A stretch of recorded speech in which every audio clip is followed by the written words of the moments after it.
Hi ladies and gentlemen, and welcome back. This episode is all about finding out whether or not my engine is knackered or not, and how you can do the same checks with just a basic tool set. My engine's always been a bit rough to start, and I'm going to strip it down to the point at which likely failure areas can be identified. Time and budget are of the essence here, as we only have 5 weeks to finish and launch the boat. So fingers crossed we don't find anything nasty.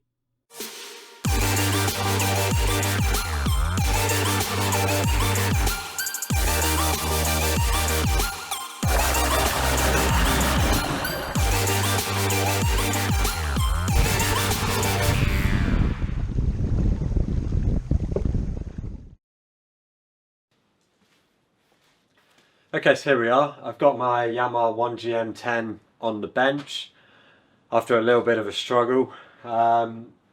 Great little engine, single cylinder diesel, perfect for lightweight sailboats. Not that mine's lightweight, but you know what I mean.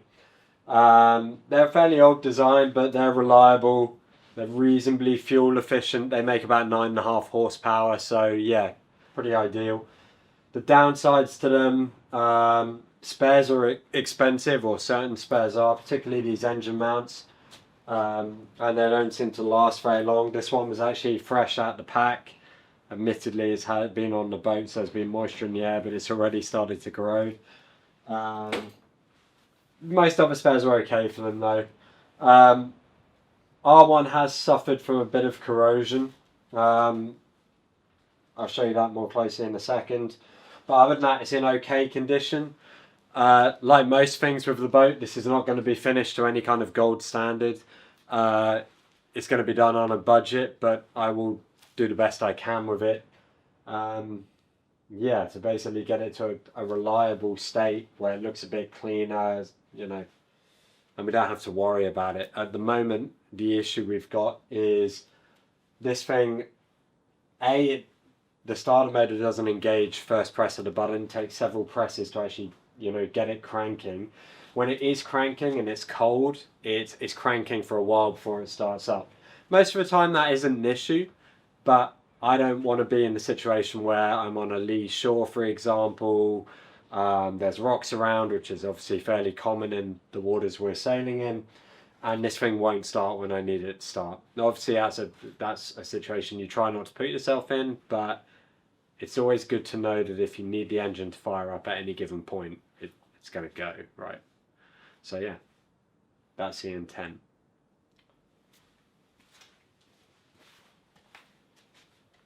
Some of the issues we had when we were on the boat were blah blah blah blah blah blah blah blah blah. So the starting issues might not have strictly been with the engine. It could have easily been with water in the diesel. We weren't particularly religious with how often we drained our fuel bowl, or specifically the water out of it. I'll be honest though, I think with the age of the engine, it's likely to be either the pre-combustion chamber, which is where the diesel effectively enters the combustion chamber, could be blocked up with carbon, soot deposits.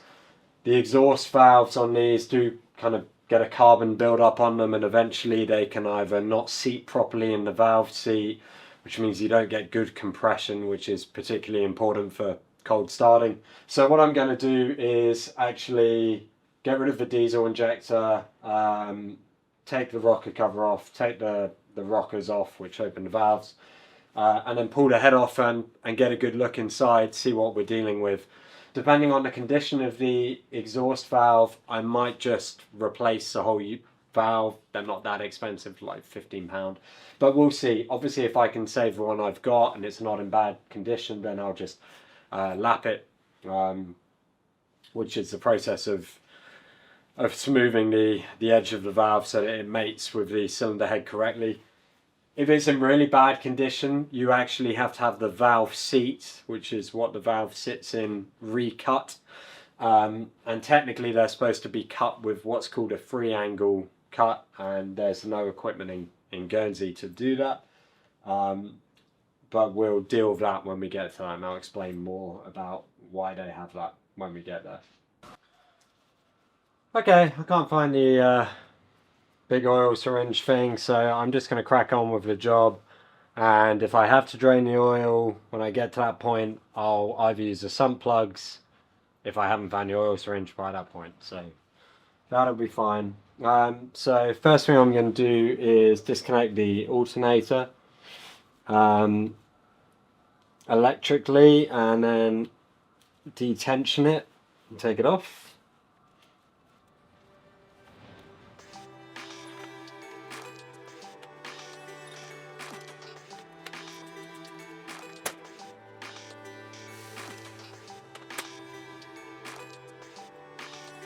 Again, always refit nuts and bolts where they came from, helps you put everything back together.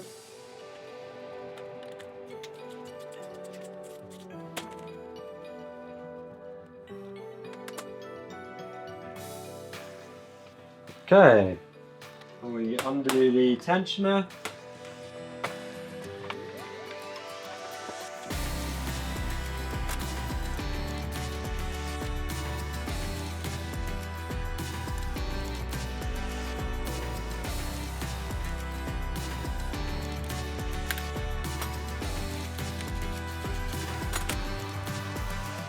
Yeah, I think I can feel what's happened here. It's like this bolt is seized on here. There we go.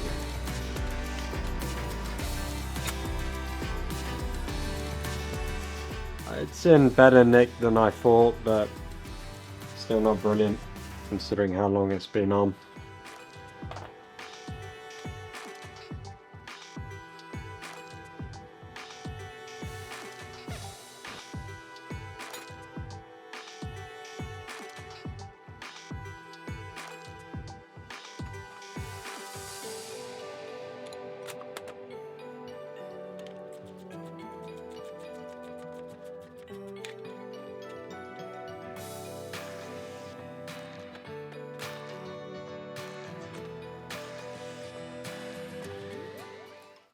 One alternator. I should have done the pulley first. That was a big mistake.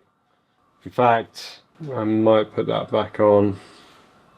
A few moments later. The breaker bars come out. We're 17 seconds in.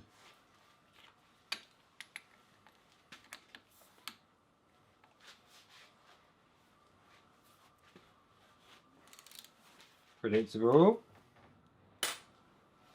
Not going to help, is it? Oh. Okay. That's tools.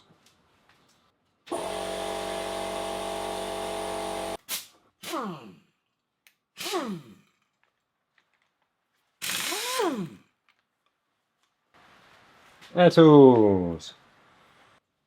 Oh, here, let's have a go at the crank nut. So I'd really like to clean that pulley up.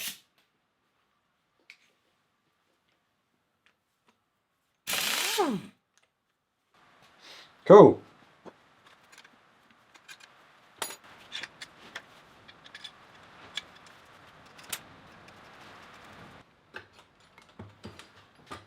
As you might be able to hear, it's raining outside. This isn't the driest of sheds at the best of times. Anything that goes in here basically rusts, corrodes. So if I'm gonna repaint this engine, degrease it first, I'll probably leave degreasing it till later on in the process because otherwise it'll just rust up. Okay, one alternator. Happy days. So my plan is I might take this pulley off, sand it back and nickel plate it, or I might just paint it again. I'm not entirely sure. Next we will go with the starter motor, I think.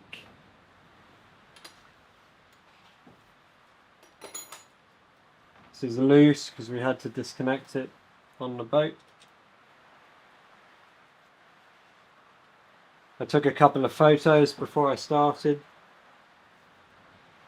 so hopefully we'll have no issues putting everything back together.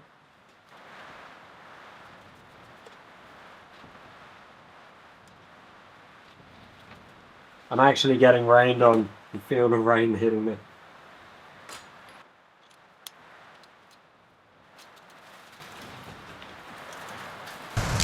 One thing that's quite nice about these engines, if you can hear me above the hail, I'm actually getting hailed on, is they've got a really good disassembly manual.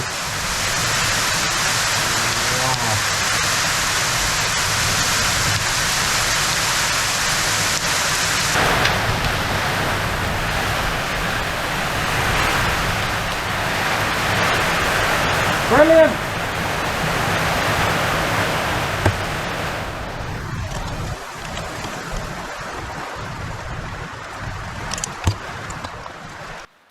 One starter motor.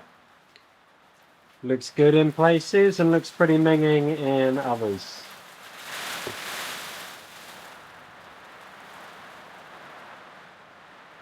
Right. Okay, I think I'm going to remove diesel line next. I'm going to take the air filter off, and the air filter housing, because behind the air filter, just down there, let me get a pokey thing, just down there is a little oil banjo, which is pretty easy to miss. And if you start trying to remove the head with that still in place, bad things will happen. So yeah, let's get these diesel lines off.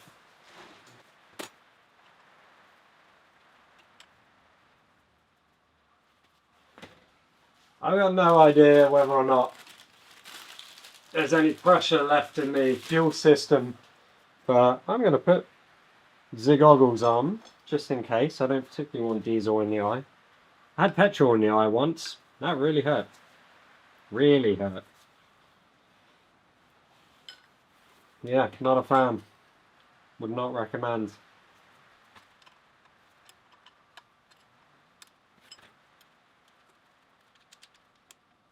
Am I going to label these as they come off? No. Should I? No. I think it'll be fairly obvious. Normally in the manuals they actually have illustrations of the various pipes that go to the different areas. Did I have that for this? I haven't actually checked, but the manual is pretty comprehensive, so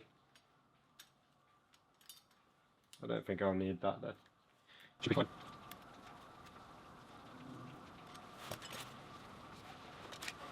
Well, I didn't get diesel in the eye. Great success. So this down here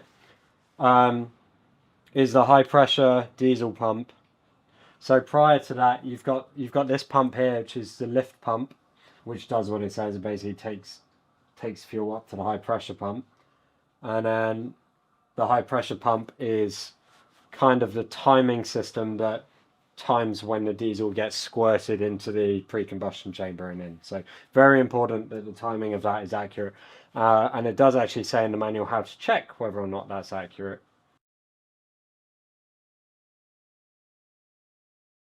Right, next. So that's our diesel line.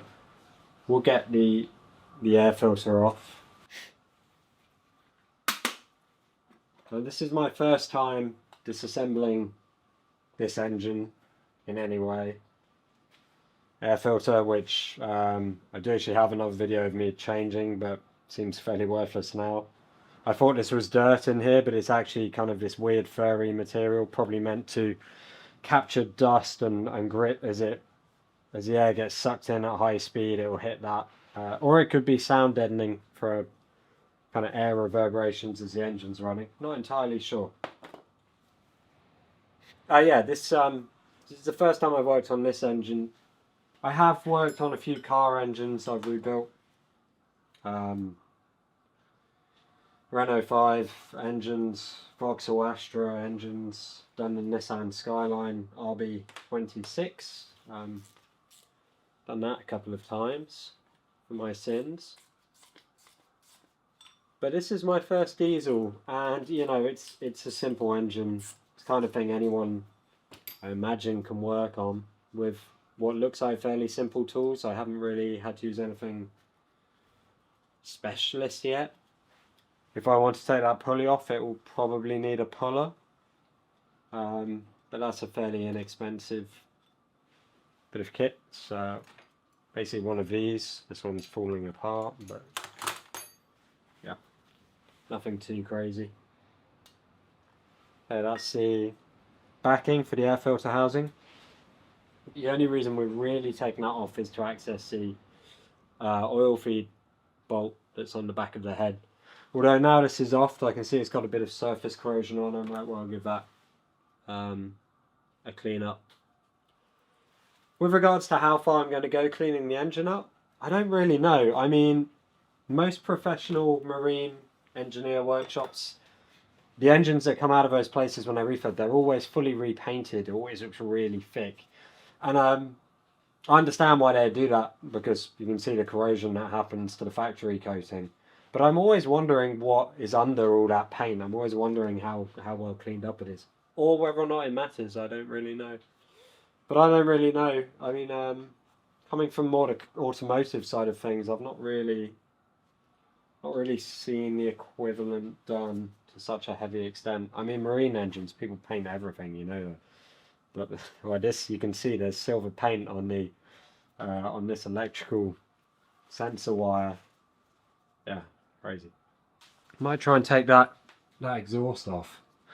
You saw how much I struggled with that when it was in the engine bay. I was there for quite some time. Got better access now. I did have a heat gun kicking around, but I think I've actually given that back to the owner. I've given that back to the owner. That's irritating. Right, now we've got better access. Let's just give it a wobble. Ah, that's all it was. Just didn't have the access. He says, halfway down.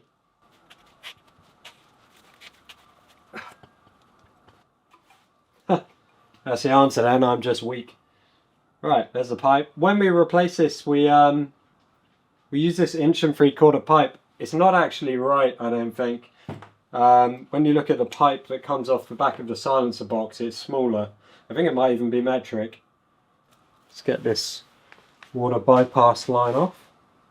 There may still be residual coolant kicking around in the engine. In fact, I expect that probably is. There is a drain plug on the side, but I can't be bothered to do it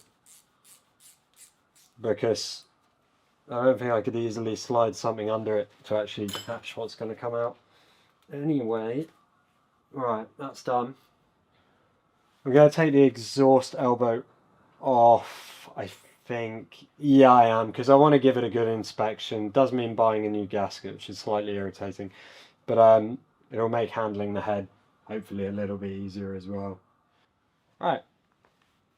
Fixing elbow. Let's take you off.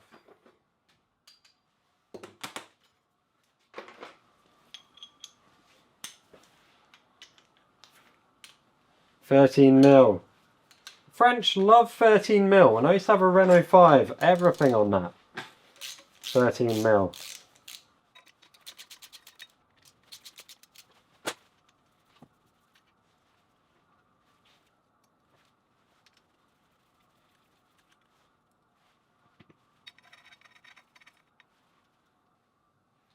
I've just noticed on the back of the air filter, it says caution. Overcranking engine with water lift muffler can cause damage. Now, they're right. If you overcrank an engine, because the silencer box is filled with water, eventually, because when you start cranking, the water pump still starts pumping water through. But there's not enough exhaust pressure because the engine hasn't fired to force it out of the muffler.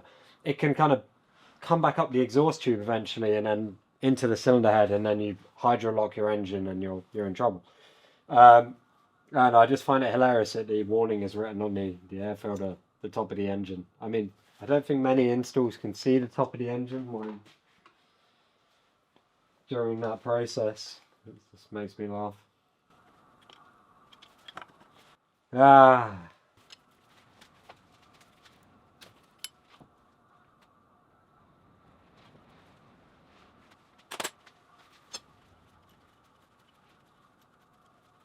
That's probably a bleed screw for when you're raising fuel up the lift pump to here.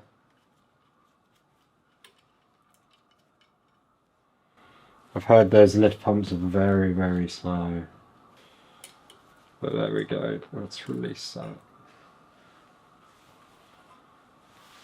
There's our exhaust pipe.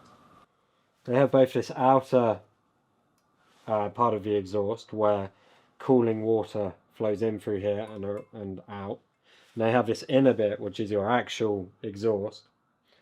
And yeah, that inner bit flows all the way through from here. On the standard part, what you get is corrosion on that inner part, and then seawater can basically ingress into the engine. The way you check them is you can fill them with water, hold them like that, you fill them with water in the outer bit, and obviously none of it should leak back out of here. Dropping some fairly mangy looking fluid, but oh well. I'll need a bit of a tidy up, new gasket. So there's a lot of carbon build up in that exhaust port.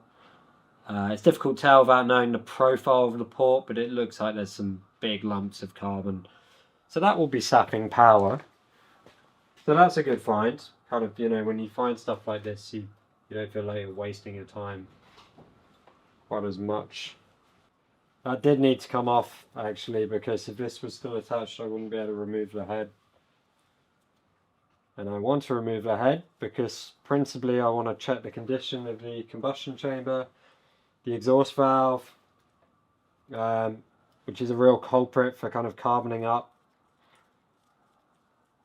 I'm hoping that the head itself won't need any work because we've got really limited facilities on island for doing that. So that would not be a good thing. Right, I'm going to pop off the thermostat housing. Alright, other things on the cylinder head. We've got the rocker cover. We've got this oil banjo that I keep talking about, yet refusing to remove. We've got the little diesel filled jobby. Secondary filter. So I might pop that off so that it's floating. I will do that.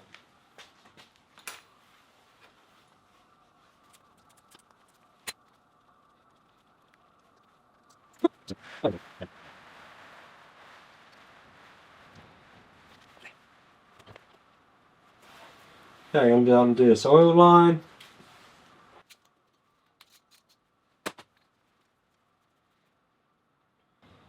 Right, do I take it off the block?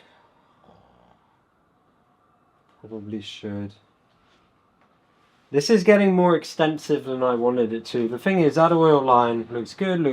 You get down there, it looks terrible. Everything down there looks terrible. Do I want to open it up at the moment?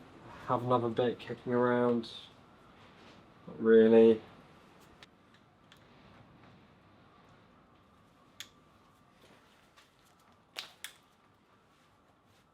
Smooth.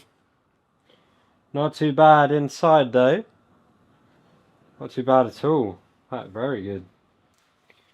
And I saw just tonight, because that seems to be the way my YouTube channel is going, a fellow sailing DIY bodger recently took this pipe off and this was really blocked up, so I want to have a look and check mine isn't the same.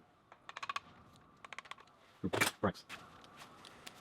Although he had the unfortunate case of having to do a lot of this work on the back of his boat on a tarpaulin kind of thing, whereas I'm quite spoiled, I'm quite lucky. I can have it on a bench. Doing this all at an easy height definitely helps. Well, this feels crusty. Actually, that is looking much better than I thought. That looks great. That's in really good nick. Oh, this is the thermostat. Sorry, I should be explaining what I'm doing. That looks like it'll work just fine. So basically, when the engine is cold, what the thermostat does is it remains shut. So water comes in through the seacock, through the filter, into this water pump, gets propelled up here, straight up here, and basically straight into exhaust and out the boat. It doesn't really do any cooling as such. Because what you want is you want the engine to go from that cold scenario to running temperature as quickly as possible. And so, yeah, that's what it does. And then when it's up to temp, basically this little plunger moves to open up this little kind of seal bit so water can flow in and into the cylinder head. Yeah, not too shabby. I'm quite happy with that. You can see there is a little bit of crust and rust, but actually that's really good. I was expecting it to be horrific, just with the amount of kind of fur on the connections. Yeah, I'm really happy with that. It's great news. Right, let's go.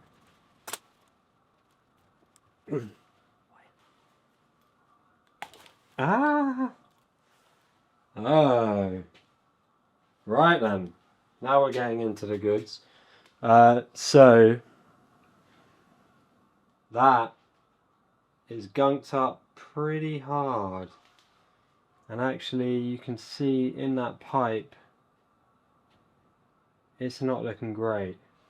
So that's interesting because that is the water feed to the engine, so it's getting blocked up there.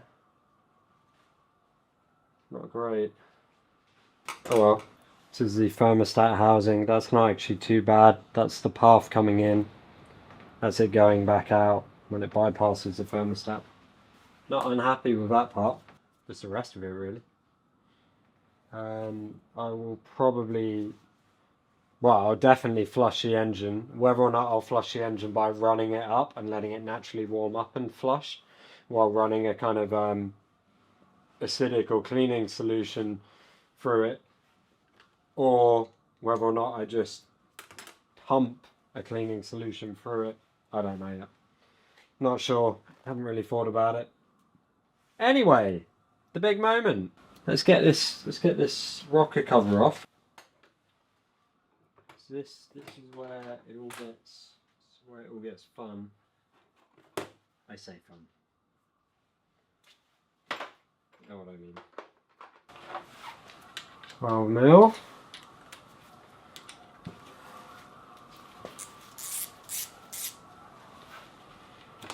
Big moment.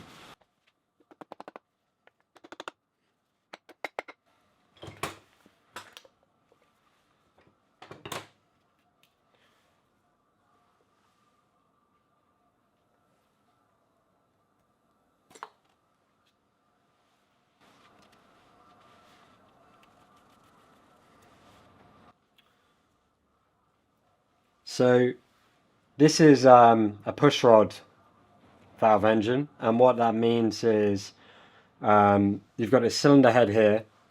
The top of the combustion chamber, i.e. where the piston comes up to, is in here. And then you have these two valves, one for inlet and one for exhaust on top. And they are pushed down to open them, and they're pulled back up by these springs. To open them, what pushes them up is you have a camshaft on this engine inside the block, and that rotates along with the engine. And yeah, it's a cam shape, so like an egg effectively. And as the egg lobe comes round, it pushes on this rod here called a push rod, pushes it up. That rocks this little mechanism here about that pivot point and pushes the valve down. You'll notice when I did that, you might be able to pick up, there's a bit of movement. That's intentional. It's called the valve lash. It's basically the clearance between the percussion cap, I think it's called, on top of the valve and this rocker arm. Oh, wanted to come off then. Now that's because obviously when the engine is cold, the components aren't at full size. They'll expand as they get hot. And so if it was making contact all the time, when it got hot, it would actually start to open the valve at all times. and obviously the valve needs to fully close in order to seal the combustion chamber up, build your compression, which gives you your power. So yeah, now the gap between this and this percussion cap is specified. I can tell you what, this back rocker has much more movement in it than the front one. Now that's interesting. That has a bigger gap than this. I'm doing this purely on feel. I am going to measure it in a second, but it's fairly obvious to me there's a bigger gap. Now that might suggest that the exhaust valve is not coming all the way back up. Okay, so obviously it has a little cutout inside the cylinder head, and what can happen is, because the hot exhaust fumes and soot is passing through that valve, eventually it kind of carbons up around the edge to the point where the valve actually isn't closing as much as it should do. Now the gap is supposed to be 0.2 millimeters, I think. And so we have things called feeler gauges. This is actually an imperial set, so not super useful, but there's a 0.203 millimeters, so that will be close enough. Okay, I'm an idiot and I'm shooting this for the second time, because the first time I shot it I realized you probably couldn't really see what I was doing. So this is just a better angle on the top of the cylinder head. This is the exhaust valve at the back. This is a 0.2-ish. Feeler gauge, it slides very easily. This is 0.25-ish. Feeler gauge, slides reasonably easy. This is 0.295, don't ask. And it does go in, it does come out. This is 0.33. How far can we go? No, 3, not quite. So that probably is a 0.315. Where's the inlet? Easy on that. Won't go to 0.254.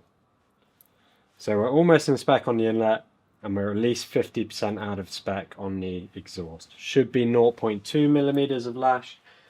It's 0.315, I would say. And just to show you how it works,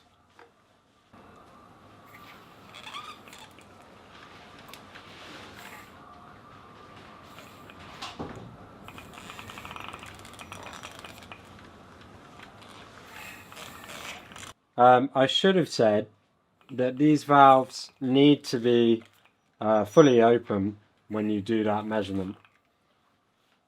So you need to make sure they haven't started on their downward bit. Okay, next I'm going to take off the diesel injector.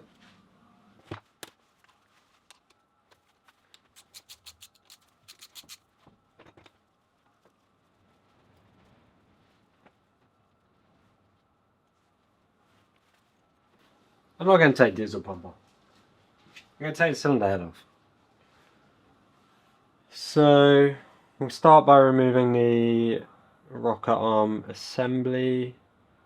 We've taken our measurements here. It's good. Okay, so we're going to remove this nut that was on top.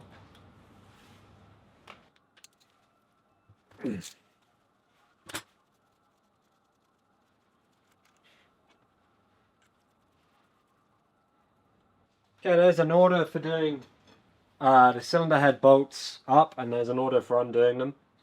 The reason for that is they're under quite a lot of tension, the studs, and if you just undid one or just left one on, it would actually, or could, warp the head or damage the stud or various other bad things.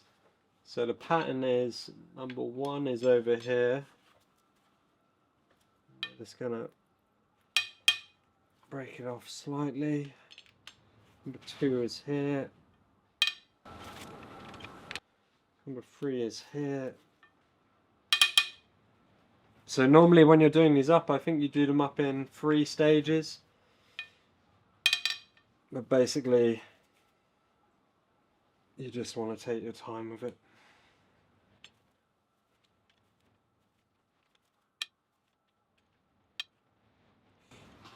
One thing I should have probably done before I do this is remove these push rods and label them. But I didn't, so we'll carry on. Okay, we're almost there with this. Okay, that's a lot of attention gone. Yeah, we're good. Okay. So this is the inlet side, that's the exhaust side. This is the top. So I'm going to pull this up and out. I'm going to give it a little rub down so the masking tape sticks. And I'm going to label it inlet top.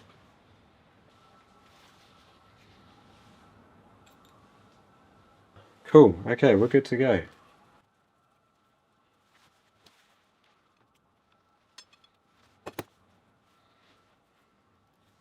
So these two are slightly harder because they're not under the rocker cover. These two head bolts are under the rocker cover, covered in oil, no corrosion, fantastic. These ones, not so much.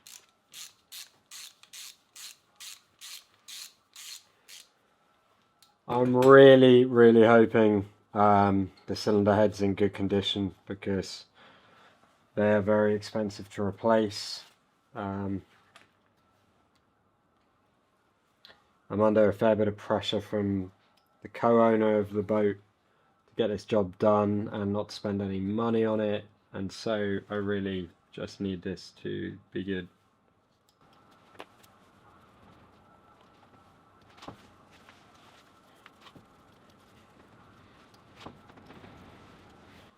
Okay, quick check around it, check everything's clear. I think it is. Again, this will be kind of stuck down normally because it's been under so much compression. There we go, zip broken free. Alright. Okay, here we go. The big moment. How grotty is my combustion chamber going to be? Oh, actually, before I do this, I know I want to turn this upside down, and these little caps on top of here will definitely fall off. Okay, now I think we're ready. I mean, that's not secure. Maybe we'll take this out first. We will get there, I promise. This is a diesel injector. We definitely could have taken out before. And that's diesel. Who would have thought it? Inside here is still the pre-combustion chamber. We'll see that in a bit.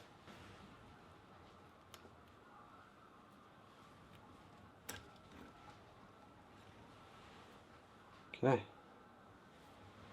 A lot of oil. Yeah. Okay, so that's what it looks like inside. I'm an idiot. Everything I've said is wrong. I've gone the wrong way around. Ignore everything I said about the intake and the exhaust valve and which way round they were. I was being a complete idiot. That port on the back is the intake. It's the intake. That's where the air filter was sat. Exhaust was here. Inlet valve, exhaust valve. Pre-combustion chamber. Not actually looking that bad at all. It's not really gummed up. There's a small bit of carbonisation, but actually I'm really happy with that cylinder head condition in terms of the combustion chamber. In terms of this water jacket though, yeah, not so great. So that will need a bit of a clean out. Okay, this is a head gasket.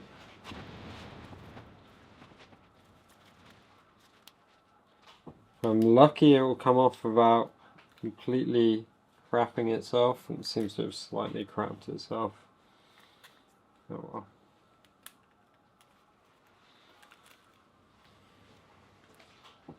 Head gasket. Definitely be getting replaced. You can see there's remnants of the head gasket left. And all these cooling water passages, yeah, Some of them are really blocked up, tiniest little cracks remaining, so yeah. We're done.